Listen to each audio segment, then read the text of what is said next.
Section 8కి సంబంధించి ఎలాంటి పరిస్థితుల్లో వస్తుందంటే నాకు తెలిసి సెక్షన్ 8 ఐఎమ్ అగేన్స్ట్ సెక్షన్ 8. శాంతి భద్రతలు ఒక రాష్ట్రాన్ని సంపూర్ణంగా విడగొట్టిన తర్వాత ఖచ్చితంగా అన్యాయం జరిగింది ఆంధ్రప్రదేశ్. కానీ ఇలాంటి పరిస్థితుల్లో మళ్ళీ మీరు ఇచ్చిన స్వేచ్ఛనిచ్చి రాష్ట్రాన్ని ఇచ్చిన ఆనందం మళ్ళీ తీసేయకండి. ఒక చంద్రబాబు నాయుడు గారి సమస్యలు ఉన్నాయి. దానికి నేను చెప్పేది ఏంటంటే both NDA government and UPA opposition UPA రెండు మీ ఇద్దరు కలిపి నిర్ణయం తీసుకున్నారు రాష్ట్రాన్ని విడగొట్టాలని చెప్పి. అలాంటప్పుడు మీరు చేయాల్సింది ఏంటంటే క్రియేట్ పార్లమెంటరీ కమిటీని, దాని ప్రత్యేకమైన కమిటీని వేయండి. 2 బీజేపీలో ఉండే సభ్యులు, కాంగ్రెస్లో ఉండే సభ్యులతో కూడిన ఒక 5 మంది కానీ 3 కానీ ఒక కమిటీని వేయండి. ఆ కమిటీని ఇక్కడ వ్యవహారాలని పరిశీలించేలా చూడండి.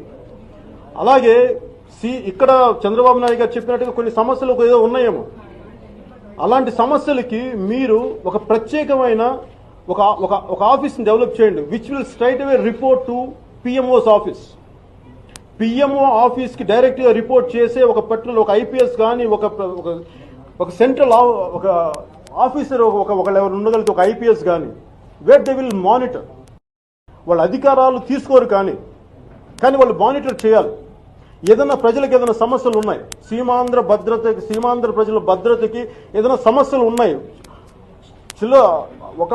చిన్న చెదురుమదురు సంఘటనలు ఏదైనా ఉన్నప్పుడు అవి పెద్దవి కాకుండా ఏదైనా ఉంటే చాలా మొగ్గ స్థాయిలో తించేసే సమస్యలు ఏదైనా ఉంటే కన్సర్న్ పోలీస్ స్టేషన్స్కి వెళ్ళినప్పుడు న్యాయం జరగనప్పుడు అక్కడ సెంట్రల్ ఆఫీస్కి వెళ్ళి మాకు ఇలాంటివి ఉన్నాయంటే లెట్ దెమ్ మానిటర్.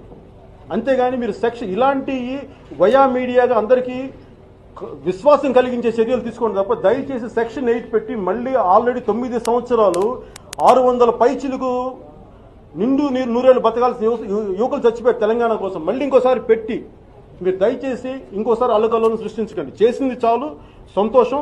మీరు ఇంక చేయాల్సిందల్లా ఏదైనా ఆంధ్రప్రదేశ్కే చేయాలి.